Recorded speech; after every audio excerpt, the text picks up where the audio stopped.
Tata safari electric. இப்படி ஒரு பேரை கேட்டோடனே ஒரு சிலருக்கு ஷாக்கிங்காக இருக்கும், ஒரு சிலருக்கு சர்ப்ரைசிங்காக இருக்கும். ஆனால் உண்மையாகவே இந்த ஒரு கார் எலக்ட்ரிக் வேரியண்ட் தான். இது ராஜஸ்தான் மாநிலம் ஜோத்பூரில் கேமரா கண்களில் சிக்கியிருக்கு. பார்க்குறதுக்கு ஒரு ஃபினிஷ்டு ப்ராடக்ட் மாதிரி இருந்தாலுமே இந்த காருக்கு முன்னாடி நிறைய டவுட்ஸ் இருக்குது. அந்த டவுட்டை கிளாரிஃபை பண்ணுற வகையில் இந்த வீடியோவில் கொஞ்சம் ஷார்ட்டாக பார்ப்போம். ஒரிஜினலாக இந்த காருடைய ரெஜிஸ்ட்ரேஷன் டீட்டெயில்ஸை ஆன்லைனில் பார்த்தோம்னா இது ஒரு XZA+ variant 2 litre Kryotec BS6 Diesel engine ஆப்ஷனோட தான் சேல் பண்ணப்பட்டிருக்கு. அப்படி இருக்கும்பொழுது எப்படி இந்த க்ரீன் கலர் நம்பர் பிளேட் கொடுத்துருக்காங்க, அதுவும் ஈவிக்களுக்கு மட்டும் எக்ஸ்க்ளூசிவான நம்பர் பிளேட் இது ஒரு ப்ராங்கா அப்படின்னு பார்த்தா அதுவும் கிடையாது. யாரும் இதை எடிட் பண்ணலை.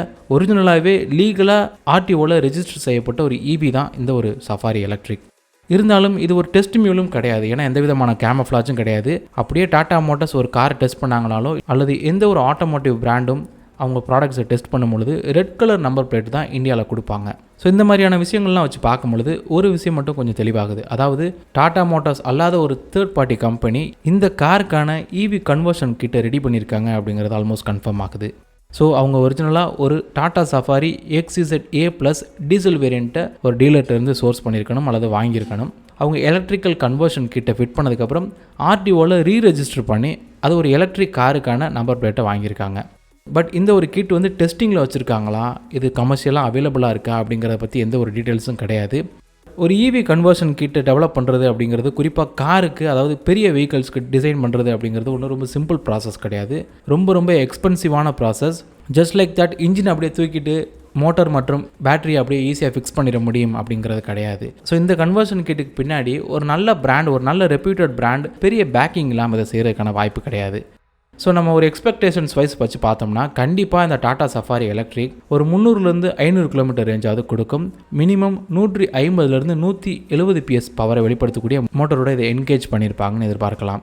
ஸோ இந்த எக்ஸாக்ட் ஸ்பெசிஃபிகேஷன்ஸ்க்கு பின்னாடி என்ன வேணால் இருக்கட்டும், பட் இந்த ஒரு இன்ஃபர்மேஷனே நம்மளுக்கு ரொம்ப இம்ப்ரெசிவாகவும் ரொம்ப இன்ட்ரெஸ்டிங்காகவும் இருக்குது. இந்த நம்பர் பிளேட்டோட டிஃப்ரென்ஸை தவிர்த்து இந்த காரில் எக்ஸ்டீரியரில் எந்த ஒரு மேஜர் சேஞ்சுமே தெரியல.